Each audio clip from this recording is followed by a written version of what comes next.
कुंज बिहारी।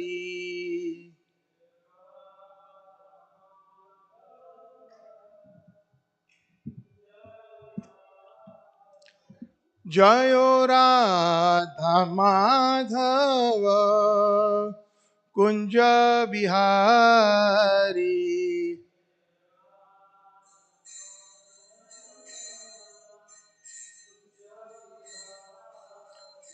जय गोपी जनवल्लभा गिरिवरधारी।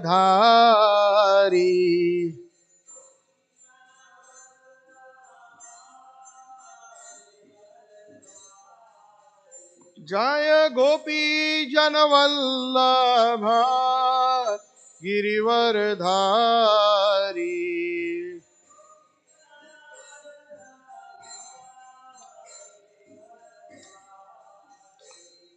यशोदानंदन व्रज जन रंजन।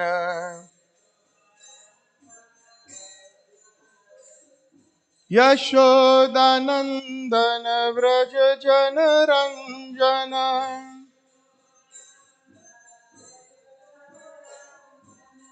यमुना तीरा वनचारी।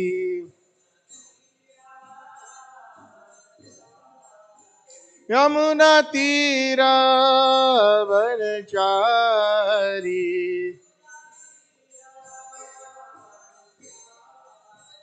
जयो राधा माधव कुंज बिहारी।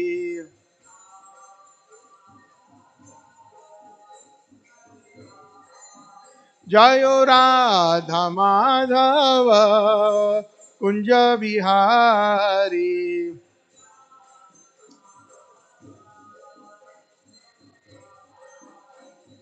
हरे कृष्णा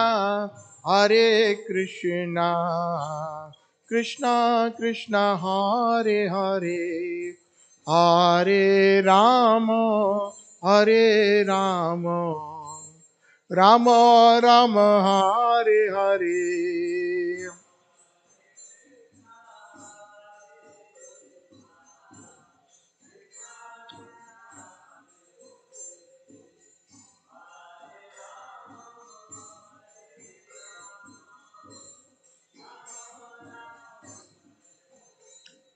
हरे कृष्णा कृष्णा कृष्णा हरे हरे, हरे राम राम राम हरे हरे।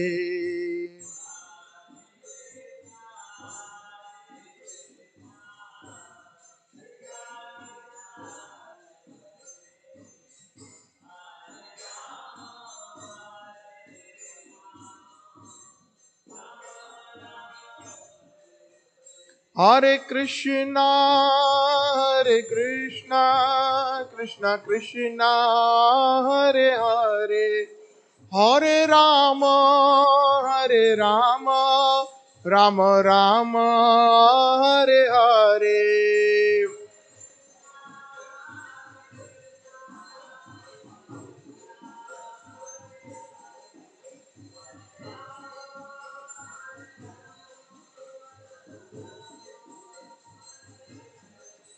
हरि बोल हरि बोल हरि बोल हरि बोल, निताई गौर हरि बोल। जय गौरानिताय गौरानिताय गौरानिताय, जय गौरानिताय।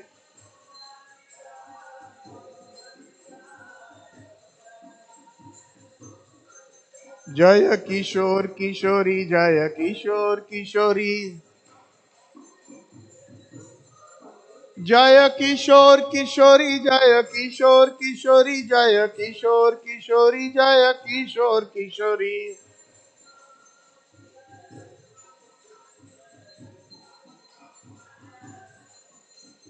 जय जगन्नाथ जय बलदेव जय सुभद्रा।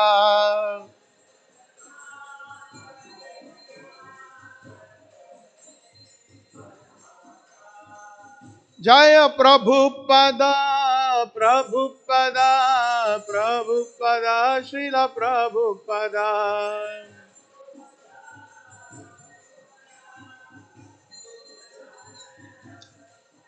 गुरुदेव गुरुदेव गुरुदेव गुरुदेव जय जय गुरुदेव गुरुदेव गुरुदेव गुरुदेव जय ओम विष्णुपाद परमहंस परिव्राजकाचार्य अष्टोत्तर शत श्री श्रीमद इस डिवाइन ग्रेस अभय चरणारविंद भक्ति वेदांत स्वामी श्रील प्रभुपाद की ब्रह्म मध्व गौड़ीय संप्रदाचार्य गुरुवर की ग्रंथराज श्रीमद् भागवतम की गौर प्रेमानंदे हरि हरि बोल। ओम नमो भगवते वासुदेवाय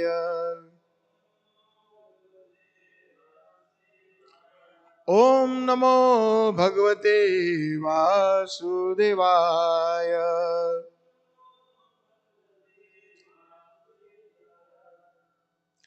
नारायणं नमस्कृत्यं नरं चैव नरोत्तमं देवीं सरस्वतीं व्यासं ततो जयोदीरयेत्। शृण्वन्ता स्वकथा कृष्णा पुण्यश्रवणकीर्तनम् हृदयन्तस्तभद्राणि विदुनोति सुहृत्सताम्। नष्टप्रायेषु अभद्रेषु नित्यं भागवत सेवया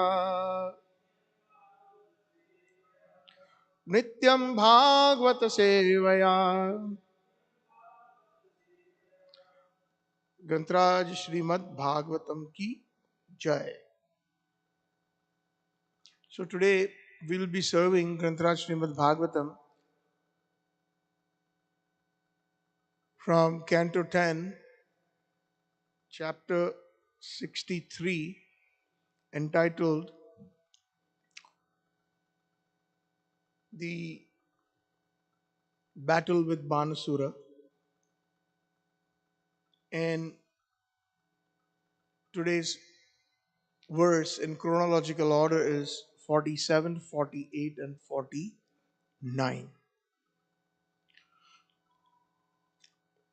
So we will all repeat the first verse that is displayed on the board here, and 48 and 49 I will just read them quickly.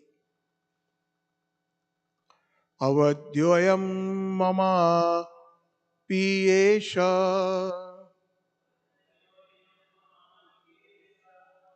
vairochani suta asuraha praradadaya varodatto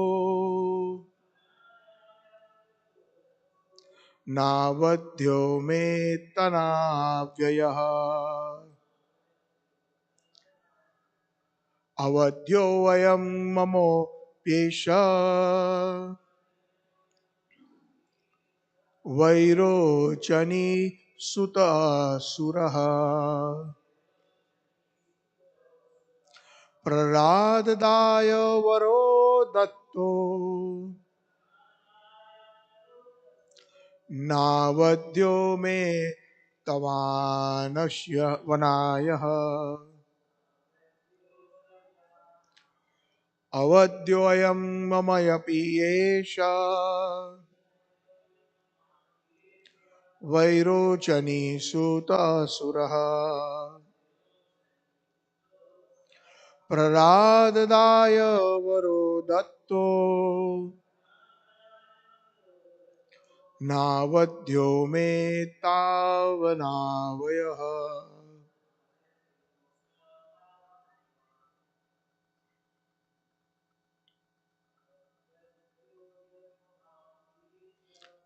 अवद्योऽयं ममयपि एषा वैरोचनी सुतसुरः प्रह्लादाय वरो दत्तो नावद्यो मे तवान्वयः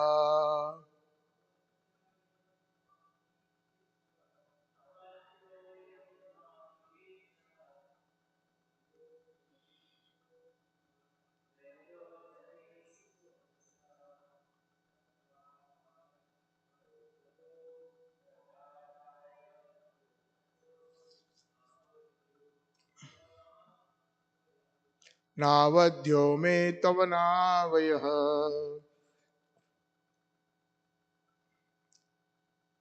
Mataji,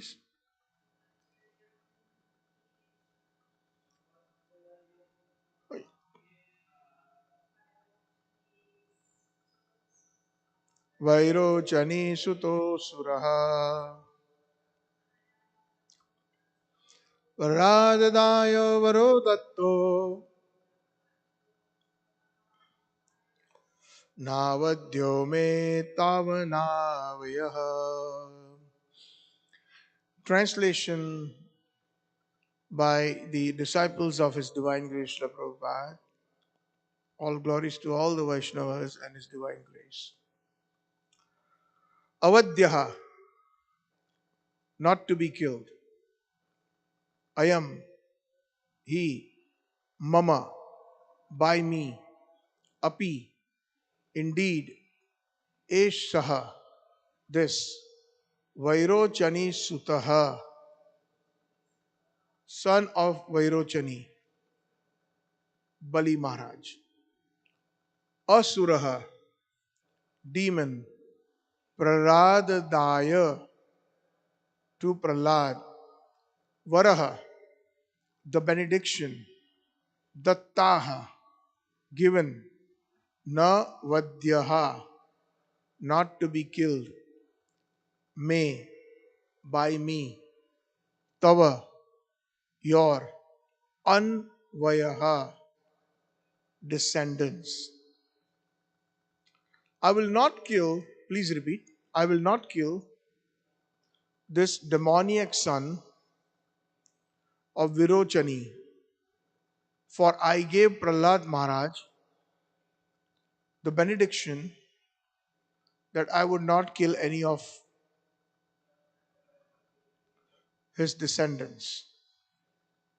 The next verse, 48.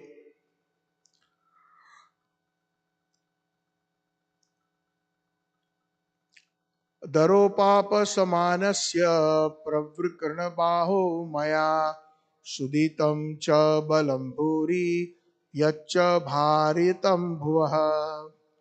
It was to subdue Banasura's false pride that I severed his arms and I slew his mighty army because it had become a burden upon the earth. Verse 49. Chatvaro asya bhuja sishta bhavishyati ajaramaraha parshada mukhyo bhavato nakutaschid bhayo asuraha. The demon who still has four arms will be immune to old age and death, and he will serve as one of your principal attendants. Thus, he will have nothing to fear on any account. So, Om Agyan Timirandasya Jnananjana Shalakaya Chakshurun Militam Yena Tasmai Shri Gurave Namaha. Shri Chaitanya Manoyabhishtam Sthapitam Jena Bhutale Swayam Rupa Kadamahyam Dadati Swa Padantikam Vandeham Shri Guru Shri Yutaha Padakamalam Shri Gurun Vaishnavamscha Shri Rupam Sagrajatam Sahagana Raghunathanvitam Tam Sajivam सादद्वैतं सावधूतं परिजनसहितं श्रीकृष्णचैतन्यदेवं Shri Radha कृष्णपदान् सगणललिता श्रीविशाखान् वितांश्च आराध्यो भगवान् व्रजेश तद्धाम वृन्दावनम् रम्या काचिदुपासना व्रजवधूवर्गेण तया कल्पिता श्रीमद्भागवत पुराणमलं प्रेम पुमार्थो महान् श्रीचैतन्य महाप्रभोर्मतैदं नायत्रयाग्रह परः नवनीरदनिन्दितकान्तिधरं रससागरनागरभूपवरं शुभवङ्किमचारुशिखण्डशिखिं भज कृष्णनिधिं व्रजराजसुतम् राधिका सरोदैन्दु निन्दिमुखमण्डली वन्द्ये श्रीपादपद्म वृषभानुनन्दिनी वन्द्ये श्रीपादपद्म वृषभानुनन्दिनी वन्द्ये श्रीपादपद्म वृषभानुनन्दिनी कदाचित् कालिन्दितटविपिनसङ्गीतरवो मुदाभिरिनारी कमलस्वादमधुप रमाशम्भुब्रह्म गणेशर्चितपादो जगन्नाथस्वामी नयनपथगामी नयनपथगामी भवतु मे आजानुलम्बितो भुजौ कनकायवधातो सङ्कीर्तनैः कमलायताक्षो विश्वम्भरो द्विजवरो युगधर्मपालो वन्दे जगत्प्रियकरो करुणा अवतारो पतितपावननिताय गौरसुन्दर की जय। यस्या प्रसादात् भगवत्प्रसादो यस्य अप्रसादान्न गति कुतोऽपि दयांस्तु वां यस्य स्त्रीसन्ध्यां वन्दे गुरोः श्रीचरणारविन्दम्।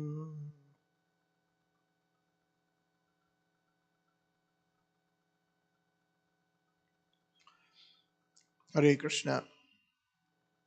My obeisances unto all the assembled Vaishnavas, my hundreds of obeisances and thousands of obeisances to our Gaudiya Acharyas. May the words that emanate from my mouth be pleasing unto them and to the assembled Vaishnavas. So, today we will be actually in chronological order serving Granthra Srimad Bhagavatam from chapter 63, wherein Lord Krishna fights with Banasura, the demon. A little bit about the history, very briefly, so that we can get a good grip of today's verses. Banasura was the eldest son of King Bali. And who is Bali Maharaj? Bali Maharaj is the grandson of Prahlad Maharaj.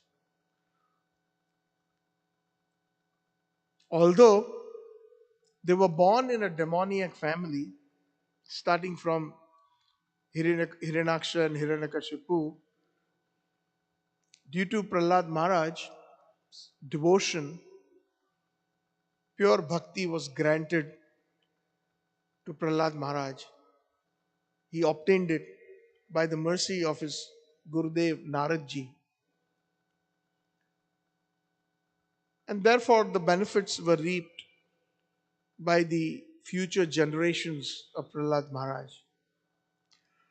Banasura was a great devotee of Lord Shiva, and he had actually pleased Lord Shiva by his artistic quality of playing the veena. Veena is a musical stringed instrument, and he was such an expert that Lord Shiva used to love dancing when he played the veena. Sometimes we find that a good singer or a good dancer qualities are enhanced or complemented when there are good players. Like, even if we find that somebody may be a very, very good dancer or a singer in kirtan, as an example, but if the musical instruments are not that great in accompaniment, then the kirtan uh, doesn't sound so great. But because Banasur was such a great Veena player, Lord Shiva, who is known as Nataraj, Nat means dancer, and Raj means the king of dancers. And when Lord Shiva danced, he went into a trance. And what was his trance?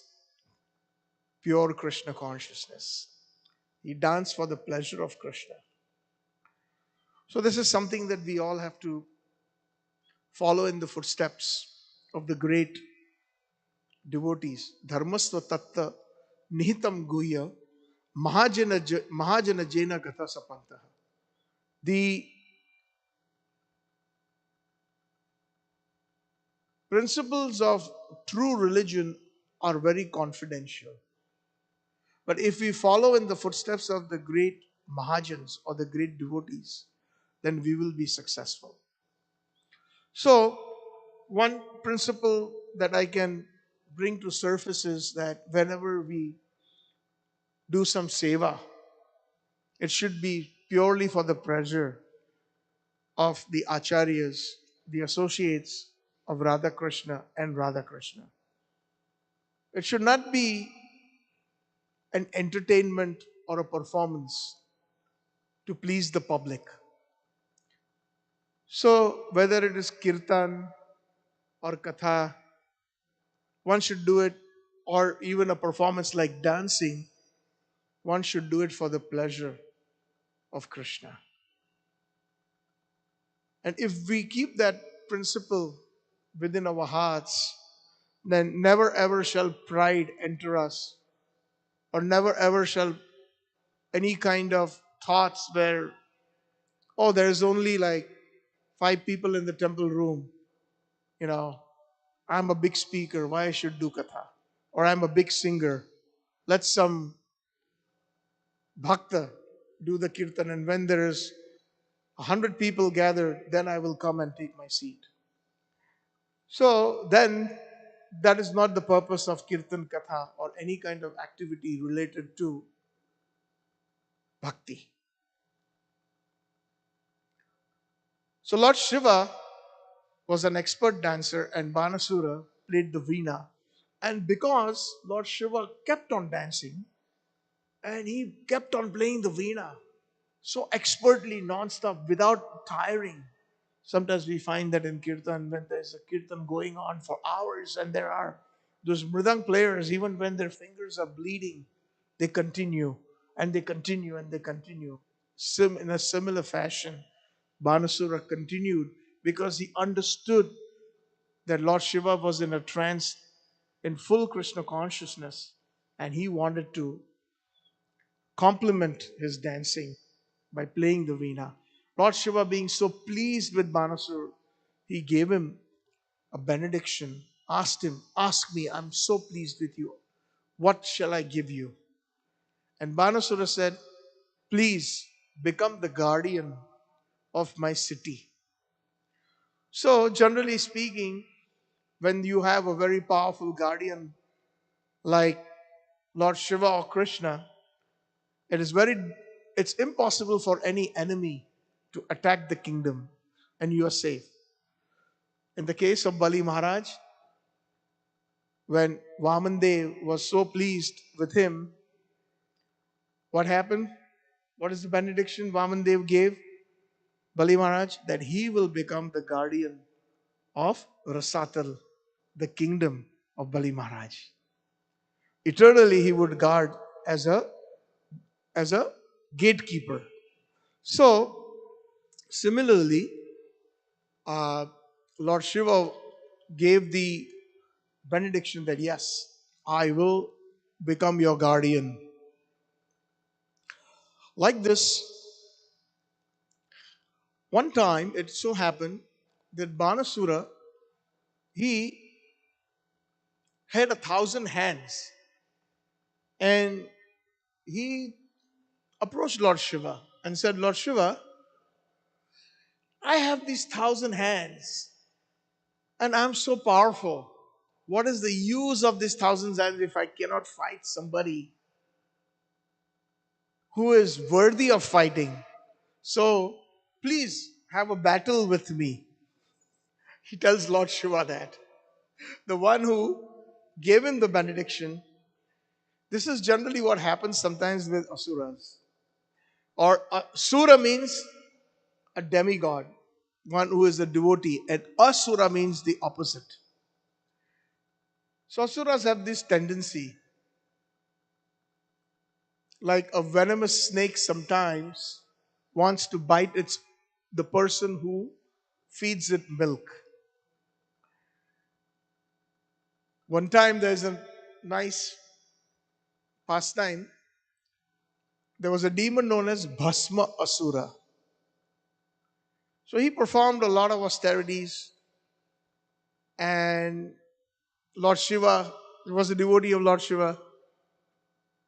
What's interesting is most of the demons, ghosts, are devotees of Lord Shiva. And one may wonder why. Because Lord Shiva is Vaishnava Nam Yatha Shambhu. He is the topmost devotee or the topmost Vaishnava. And Vaishnavas are full of compassion. We say this every day, Vancha Kalpataro Vescha Kripa Sindhubhya Evacha. The ocean of mercy. A true Vaishnava is an ocean of mercy. Those who are rejected by the society, by the people at large, nobody wants them. Lord Shiva accepts them. That is the magnanimity. And all great devotees have that quality of compassion, like His Divine Grace Srila Prabhupada. When he came to the United States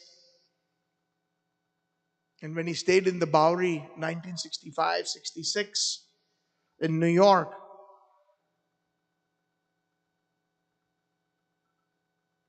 everybody had demoniac and in the mode of ignorance down there, the hippies. Prabhupada writes on the Jaldut that how will I make these people in the Western world understand the message of Srimad Bhagavatam? They are in the mode of ignorance and passion. O Lord of the universe, O Jagat Guru, please make my words emanate so that whatever I speak, they will be able to understand. So, out of full compassion, Prabhupada stayed in the Bowery in the worst areas of New York. And he accepted everyone, whether it was a drunkard, whether they were addicted to drugs. Same qualities we find in Lord Shiva. How many of us, whether the top book distributor or the top chanter, if you know for sure that a ghost has entered the room, will you stop and have a chat with him for Krishna consciousness or give him a book? One will run. Run. Because we have not developed that compassion within our hearts. But Lord Shiva has accepted all of them. So, in this case, another little pastime. Bhasmasura was a devotee of Lord Shiva and he performed a lot of penances. And when Lord Shiva was pleased, he appeared and said, what can I do for you? And he says, grant me a benediction that I will never die. Just like Hiranyakashipu had that same wish and Ravan had the same wish. All these great demons, they always wanted to become immortal so that they could be the God. They could become God. She says, I can't do that. So finally, it boiled down to some negotiation. And he says, grant me this power that whosoever I touch with my finger on the head, they will explode. Bhasma. Bhasma means they will become ashes. That's why he was known as Bhasma Asura. So Lord Shiva said, okay, tathastu. So be it. I will grant you. And then he was very happy, felt very powerful. He became very arrogant. And then Naradji appeared at that time. And he says, ha ha ha, Narad, I just got a benediction from Lord Shiva. And I'm going to try it on you. And Naradji said, are you nuts? Are you crazy? This man that you call Lord Shiva, if he had those powers and if he was such a great mystic, why would he stay under a banyan tree? He doesn't even have proper clothes to wear. He doesn't even have a house to stay. He dances like a crazy man. And you think that the benediction that he has given from a crazy man is going to work? So then he says, why don't you first, actually, he wanted to try it on Lord Shiva himself. I'm sorry, I made a little mistake here. I apologize. It is not Naradji, it is Lord Shiva. That he said, now I'm going to try your own benediction on you. So Lord Shiva started running. And then Naradji came. And Naradji then stopped him and said, what's going on? Lord Shiva said, I just gave him a benediction and here he's after me and he's going to turn me to ashes. So he said, okay, don't worry. So he then has this conversation with Bhasmasur that you're listening to some crazy man. Why don't you do one thing? First, try it on yourself and see if it works. And he put his finger on his head and he went into ashes. Bhasma. So similarly, he asked him, please guard my kingdom. You're so powerful so that nobody can defeat me. And then he challenged him to a battle. And Lord Shiva, who is very, very a great Vaishnava, one of the great qualities is not only compassion, but he's extremely patient, Lord Shiva, and extremely tolerant. We find that in the Srimad Bhagavatam, in the case of his father-in-law, Daksha, where he was not invited to the ceremony, to the yajna. And in spite of that, he just kept his calm and his portion was not there. Although all the Devi Devatas, all the Devas were there, they had a position. But he is Mahadev. Lord Shiva is known as Mahadev. In spite of that, he was not given that position, but he was very quiet and calm and he did not react to it. But his wife reacted, Sati. And eventually we know in that pastime that Sati, she burnt herself in the fire because of her father's actions. But Lord Shiva, he said, no, I don't want to do a battle with you. But your pride will be shattered soon when you meet your equal in battle. And your chariot and your flag will fall to the ground. So this is what Lord Shiva said. And if a pure devotee says that, then it must happen. Guru Mukha Padma Vakya. Whatever Guru says, then that will definitely, it is supposed to be taken to heart. It will come to fruition. So, Krishna's grandson Aniruddha He actually, this how this battle started is because Banasur had a daughter by the name Usha. And Usha, in her dreams, she would have, this is amazing, it's mystical. Every day,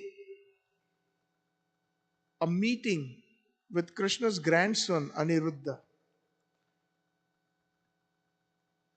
Krishna's son, Krishna's grandson, Krishna's great grandsons, they're actually non different from Krishna in one sense. They're very beautiful, handsome. So she would engage in a romantic affair in her dreams with Aniruddha, the grandson of Krishna. Uh, Aniruddha is the son of Pradyumna. And who is Pradyumna? Pradyumna is the son of Krishna and Rukmani Devi. In Dwarka, Krishna married 16,108 wives, and amongst them, the principal queens were Rukmani, Satyabhama, Jambati, Mitravinda, etc. So the son of Rukmani and Krishna is Pradyumna, and Aniruddha is the son of Pradyumna and Rukmani. Sometimes we wonder in Srimad Bhagavatam when we read, there are so many details about the family and the lineage and the pastimes. Why is it so? The answer is given by the gopis, which is in the Pancha Rasa Maha Adhyay, the five main chapters of the 10th canto, which is full of nectar. And one of them is Gopi Geet.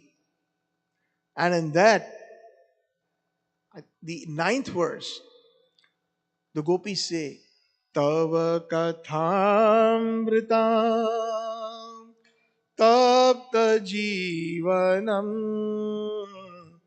kavibhiriditam kalmashapaham श्रवणमङ्गलम् श्रीमताततं भुवि गृह्णन्ति जे भूरिदा जनः. The gopis say, Tava Katha Amrita. O Krishna, your pastimes, the narration of your pastimes are Amrit. Mrit means death, and Amrit means the opposite, deathlessness. So when we hear the pastimes of Krishna or read the pastimes of Krishna, they take us to deathlessness, to the eternal abode eventually. Because at the time of death, we will be able to remember those pastimes. When we chant the holy names, what is the most perfected way? We all find that our minds are always wandering here and there, even when we try to sit down in one place and chant. So, the perfection of chanting the holy names, the process is given by our acharyas. And it really works. We think while we're chanting Hare Krishna, Krishna Krishna, Hare Hare, Hare Ram, Ram Ram, Hare Hare. With every syllable, we can think of a pastime of Krishna. And once we get so deeply engrossed in that pastime, our minds will never wander. And when we are habituated that at the time of death, whatever our consciousness is, we will obtain it. Yam yam vapi smaranam bhavam tajeti ante kalevaram. Krishna says in the Bhagavad Gita. So whatever your consciousness is, the time of death is, then you will obtain that destination. One who thinks of me will certainly come to me. So it is not just some kind of a mundane history, or some of the historians who wrote history books, they say that this is all mythology. It's a shame in India, when we were in school, we studied in one of the best convent schools in India. And the historians, the history and the geography books were written by the British. And uh, this is what they said. Even today, if you go on Google or Wikipedia and you try to Google a pastime of Krishna or Krishna's expansion, like Lord Ramachandra, how many times the word mythology appears? It's a shame. And now it has been imbibed even in the people of India. They call it mythology. The young generation today argue with their parents. They say that, who has seen this? This is all mythology. What does mythology mean? Myth. I think it's a Greek or a Latin. It comes from Greek or Latin. Myth means imaginary.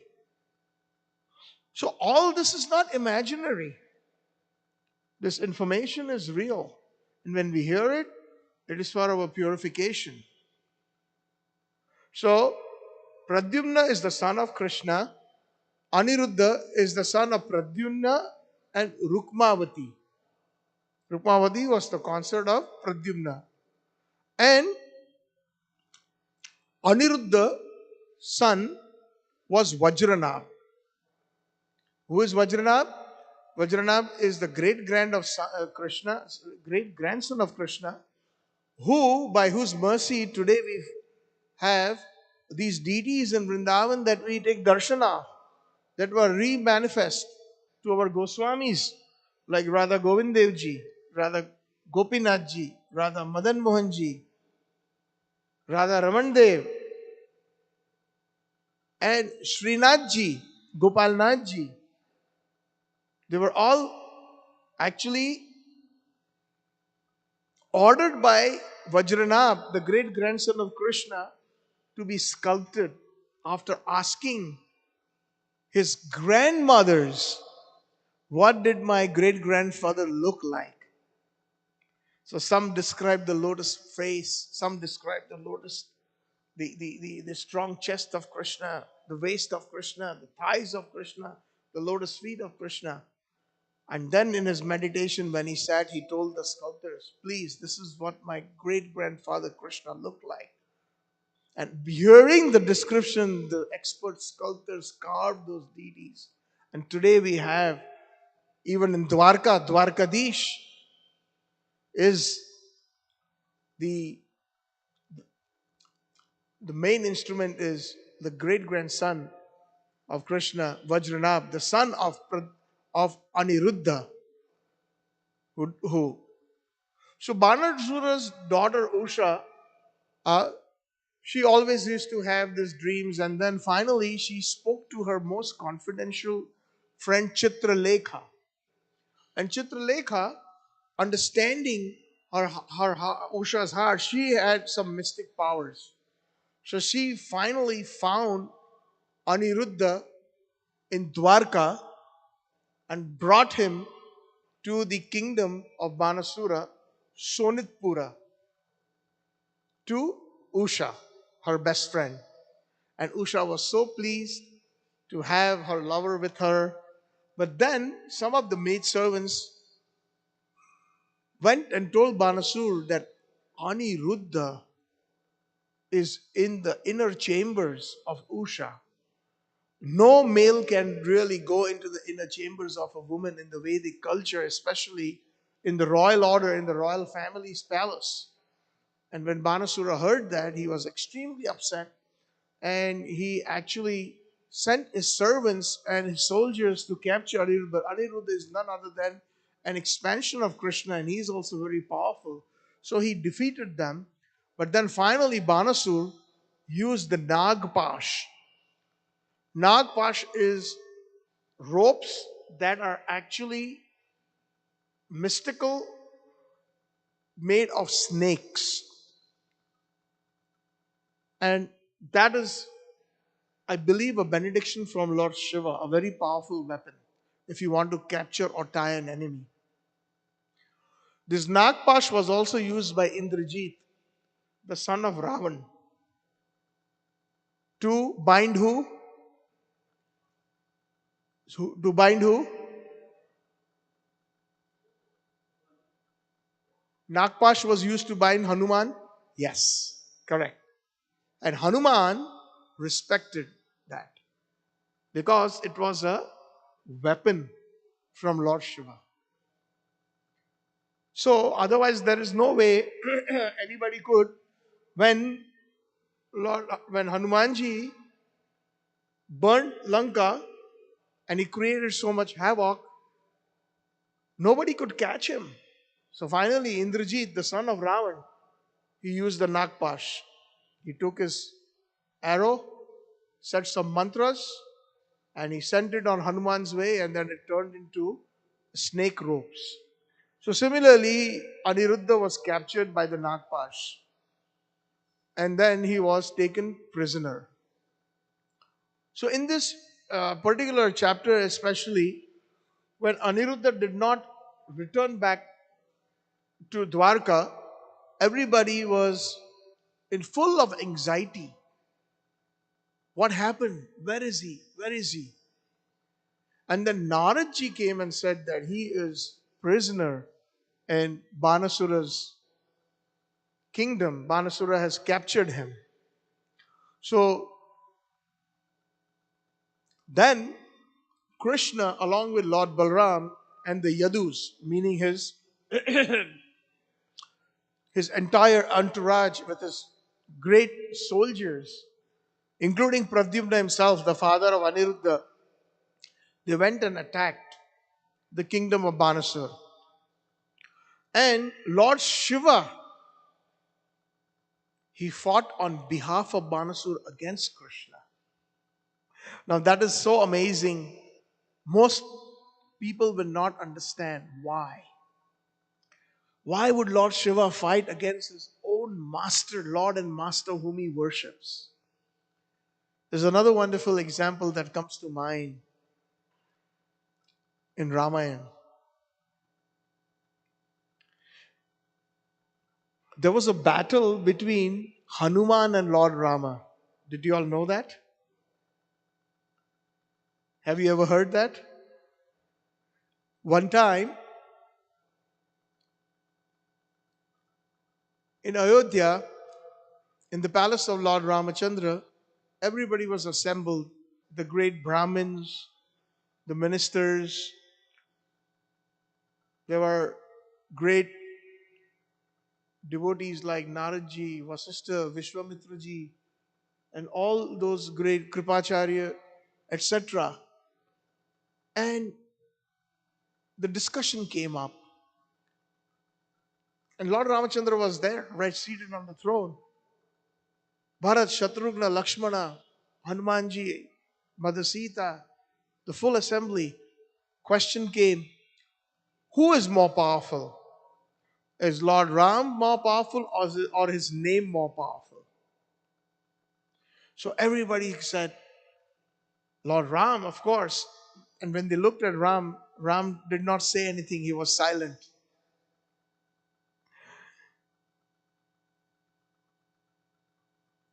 And Hanumanji said that it is Lord's Rama's name that is most powerful. So everybody disagreed in the assembly. So Naradji told Hanuman, do one thing. Once the assembly is ready to leave, like always, we all bow down to the great rishis and the Brahmins. You bow down to everyone except Vishwamitra. Don't bow down to him. And Hanumanji was like, why? I mean, like kind of with an expression. He says, just do what as I'm saying. So when they were all ready to get up, Hanumanji offered his respects to all the Brahmins, to all the other rishis, except Vishwamitra. And then Naradji goes and stands next to Vishwamitra and whispers in his ears, did you see how Hanumanji treated you? He bowed down and paid respects to all the other rishis and all, even the Brahmins, but he didn't offer you obeisances. And Vishwamitra was known for his anger. So he went to Lord Ram, says that I am ordering you to kill Hanuman right now. And Lord Ramachandra was surprised. Why, Gurudev? Because he was a guru. He learned all his art of warfare from Vishwamitra. He says, this Hanuman, this monkey, has insulted me in front of everyone. He offered his obeisances to everyone, but he did not offer me obeisances. And I'm ordering you to kill him. It's the order of the Guru. With a great heavy heart, Lord Ramachandra took out his bow and arrow and started shooting arrows at Hanuman. And there was a battle. And Hanuman simply chanted the name of Ram, Ram, Ram, Ram. And none of the arrows of Lord Ramachandra could even touch him. Lord Ramachandra tried the topmost astra, or the weapon known as Brahmastra. That even failed. Lord Ramachandra was himself surprised that how can this be? How can my weapons fail, especially Brahmastra? So then Naradji came and stopped. He says, this is the point that I wanted to prove, that the holy name of Ram or Krishna is more powerful than the personality. And that's so true. And that is the reason when we chant the Hare Krishna Mahamantra, Hare Krishna, Krishna Krishna, Hare Hare, Hare Ram, Ram Ram, Hare Hare. It is extremely powerful, even powerful than we can say, although it is Sri Krishna, but from the point of purification, from the point of compassion, from the point, because it is the mercy of Chaitanya Mahaprabhu, Nam Sankirtan. And Chaitanya Mahaprabhu is more merciful than Krishna. He is the Audharya Avatar who has approved this mantra for Param Vijayate Sri Krishna Sankirtanam. Chaitanya Mahaprabhu has mentioned that in the Chaitanya Sastastakam first verse, that this holy names will give us the highest victory.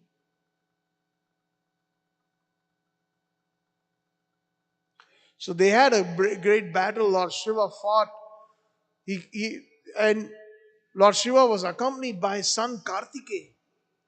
Kartikeya is the brother of Lord Ganesh, Lord Shiva's brother. So he is also very powerful.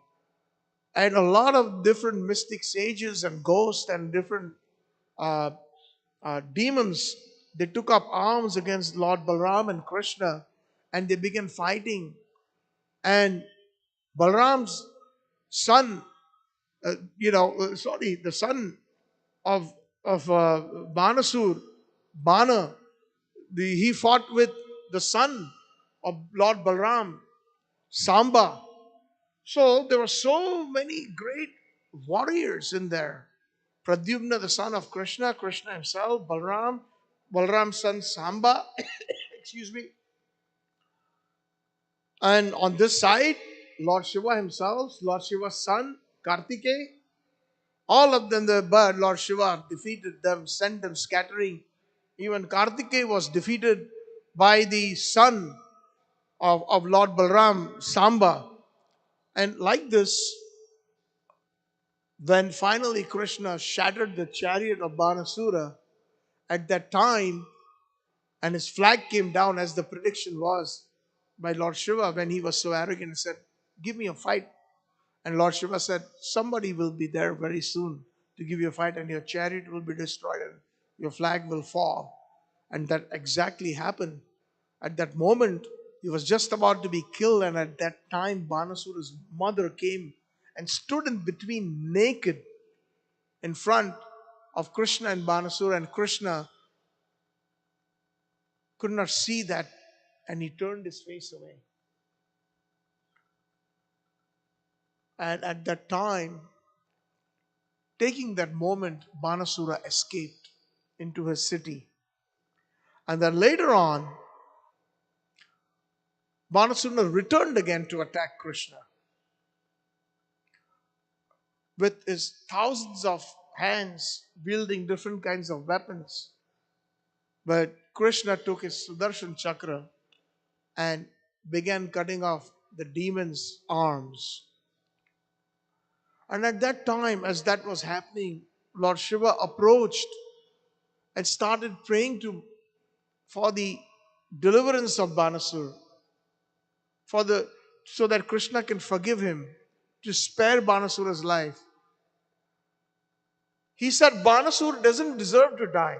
Srila Prabhupada mentions in his previous verses, since he was born in the family of Prahlad Maharaj, Krishna himself accepts that. And he says that I have severed all of his hands, 996 hands out of the thousands, but I will leave him with 4 hands. And I destroyed those 996 arms just to destroy his pride. And I've annihilated his army because they were a burden on the earth. Paritranayam sadhunam vinashayati dushkritam dharma sanstapakaya sambhavami yuge yume. Bhagavad Gita.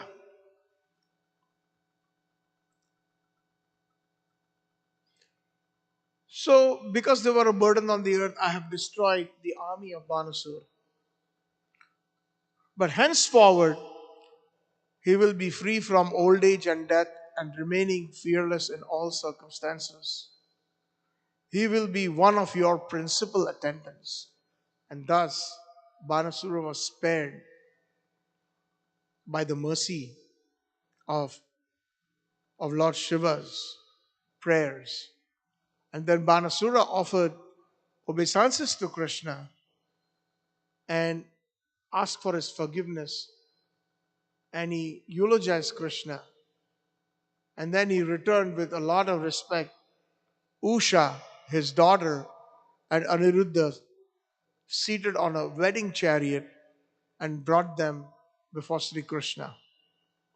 And then Krishna set off for Dwarka along with his grandson Aniruddha and his granddaughter-in-law Usha.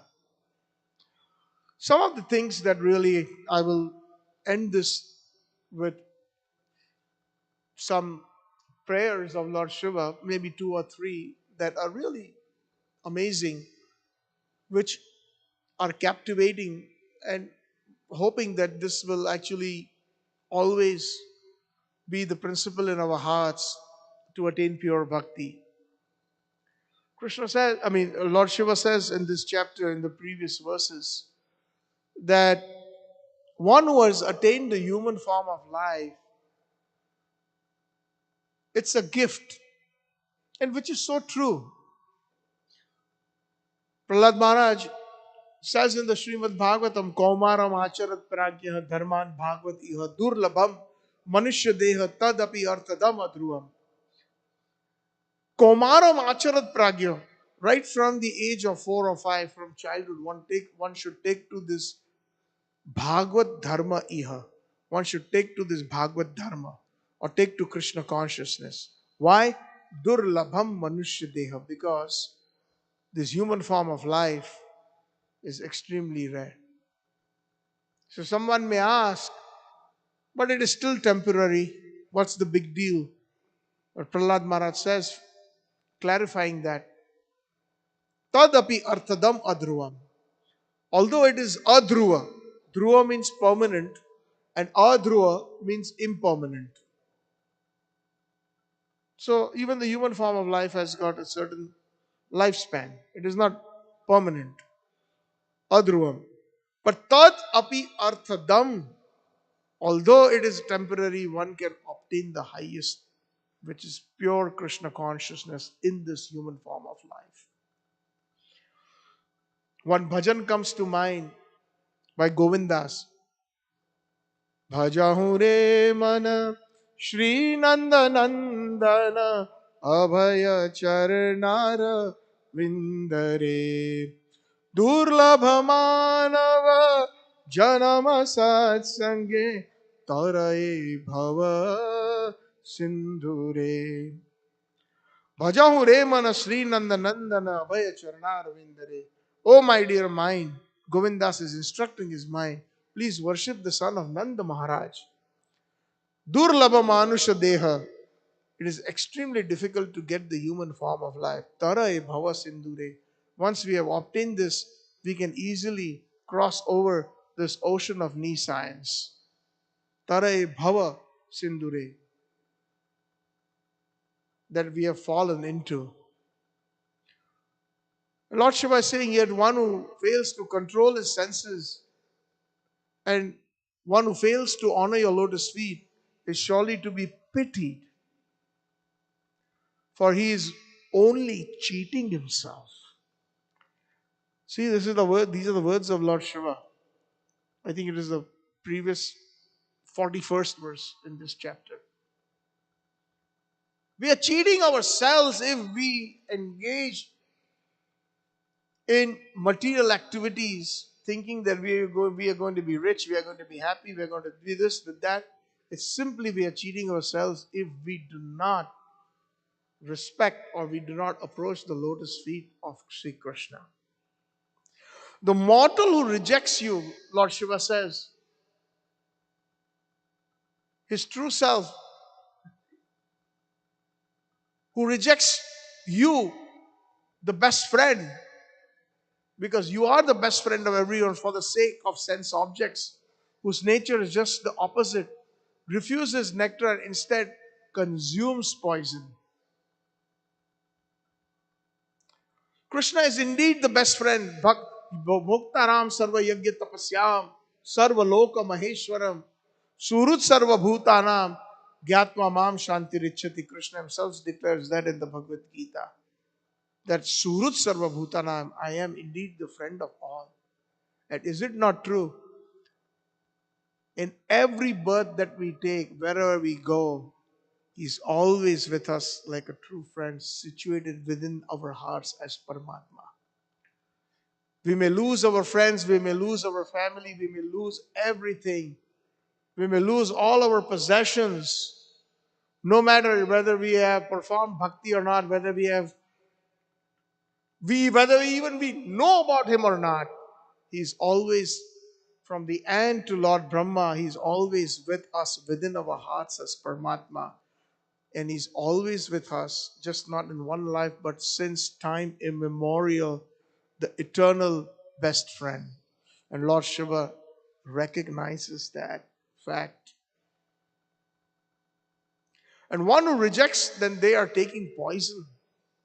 Narottam Das Thakur says in one bhajan, Hari Hari Vifale Janama Gainu Manusho Janama Paya Radha Krishna Nabha Jiya Janiya Shuniya Vishakhainu Janiya Shuniya Vishakhainu. Hari Hari, O Krishna, O Krishna. Janama Gainu, I have wasted my whole life. My whole life is gone. Hari Hari Janama Gainu, Manusha Janama Paiya. I obtained this human form of life. Radha Krishna na bhajiya. I did not worship Radha and Krishna. Janiya Shuniya Vishakhainu. Although I have heard from devotees, I have known this fact, I have taken poison. So even after hearing about Krishna, Krishna's katha, and then if we are not very sincere in our spiritual lives, then certainly we are taking poison deliberately. It's like committing suicide. So like this, I end this today's discourse with the essence that Krishna agrees with Lord Shiva by saying that I will not kill the son of Vairochani. Vairochani is Bali Maharaj. Uh, Prahlad Maharaj's son was Virochan, and Virochan's son was Bali. That's why it's called as Vairochani in this verse, the 47th verse. Because I gave a benediction to Prahlad Maharaj that I would not kill any of his descendants because of his devotion to me. When Prahlad Maharaj, when Hiranyakashipu was killed and Nrsimhadev Bhagwan was pacified by by Prahlad, at that time, this is mentioned in the 7th canto, I think it's chapter 9 or 10, where Prahlad pacifies Lord Nrsimhadev with his wonderful prayers. And after Nrsimhadev was pacified, he said, "Ask me a benediction, Prahlad, I'm very pleased." And Prahlad says, "What is there to ask in this material world? I just saw my father being just killed like a wasp. Tava kara kamala vare nakam adbhuta shringam dalita hiranyakashipu tanu bringam." Bringer is like a little fruit fly. Sometimes when you touch like on a very ripe banana or a mango, you try to remove a fruit fly, you just try to touch it and it will die. Similarly, you just killed my father, Hiranyakashipu. Hiranya means he had all the gold and wealth. Unimaginable. Kashipu means he had all the comforts. All the comforts that one can imagine. He was the Lord and Master of the three worlds. He had conquered the heavenly planets as well. And you simply killed him like a little fruit fly or a wasp. What is there to ask, my dear Lord? He said, "Yes, I'm pleased with you. Please ask me." And then he says that, "Yes, if you do want to give me something, my demoniac father, please purify him." He says, "That is already done. I've already granted this because of your devotion. 21 generations in the past and in the future, they will all be liberated and purified." Oh, Prahlad, that is not even a benediction. It has automatically come to you because of your devotion. So, a point here that I would like to quickly make is sometimes I've seen that devotees ask this question that I have joined ISKCON, I have joined this Krishna conscious movement, but my parents, my friends, they have segregated me. They're not so friendly anymore. They don't accept me. What about them? So after trying your best to preach to your family or friends, and even if that does not happen, please do not worry. Just look at this example. Prahlad Maharaj, because he was a devotee, his generations were purified. So similarly, Krishna is within our heart. He knows that we do care for our friends, our family. And if we take to Krishna consciousness nicely and we, you know, follow the path of pure bhakti without asking, Krishna will automatically take care of them. And this is again repeated here in the 47th verse. In the 47th verse, it is a repetition about this wonderful benediction that he had given Prahlad as Nrsimhadev. Here, Sri Krishna, Dwarkadish, is speaking about his promise as Lord Nrsimhadev that he had given to Prahlad Maharaj. And it is only due to his smashing his pride, I smashed all of his soldiers and I severed his 996 arms, because they were a burden on the earth. And Krishna also does that to us. Sometimes when we get very arrogant, although we may be devotees, he will smash us. Because he wants to make sure that when we die, at some point, we are in a pure consciousness. Power can be very dangerous, whether it is the prime minister's or the president's post for the country or for the temple, as a matter of fact. If one has pride, Krishna will take care of those persons for their purification. We have seen many persons as a revolving door, they have come. They don't want to give up their positions. Like we see that most of those devotees in the past, we see in history, they were Raja Rishis. They were kings who are rishis. They were devotees by heart. When the time came, they would simply give up their kingdom non attached, and they would give it to the next descendant in line without attachment, and then be more involved in their Krishna consciousness, go to the forest and become more and more involved in their tapasya, in their bhakti. So, what have we learned? As an institution, we all have this lesson to learn. Someday, if we are empowered by our authorities to, let's say, run a temple, president, council, whatever way, whatever head of the department, we should only do it for the pleasure of Radha Krishna. And when the time comes, step down. Engage in your own bhakti nicely. Train somebody else so that they can take over. Because administration can become a problem sometimes with our own sadhana. We cannot chant properly, we cannot do so many things. We don't read, we don't attend the lectures, we don't do so many activities that we are supposed to do to enhance our Krishna consciousness. And then, along with that, sometimes pride comes. And then, automatically, you're kicked out. So many times we have seen that many of them, they don't step down automatically. And something happens, Krishna smashes their pride, and they are out. These are facts. So that is the reason Krishna says, although you may be a devotee, but be careful. I will smash your pride like he smashed Banasura's pride. But he did say that I am leaving 4 arms in the 48th verse. And you will be immune to old age and death. I'm giving you that benediction. And you will serve Lord Shiva as an attendant. What a great benediction. If Krishna were to grant us a benediction, what is better? To serve them directly, or Krishna says, you will eternally serve Prabhupada? I would personally choose latter, to eternally become an attendant of Srila Prabhupada.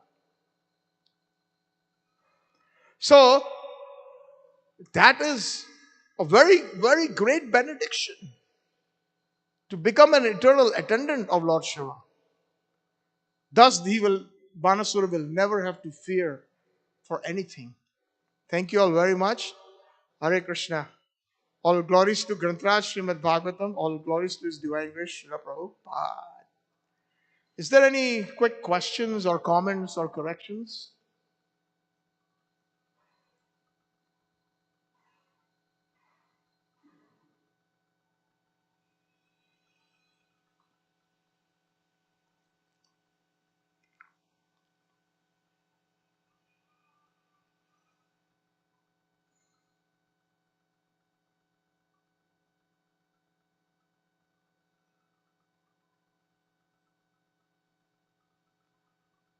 So, I'm very pleased to be here again at our Sri Sri Kishore Kishori temple.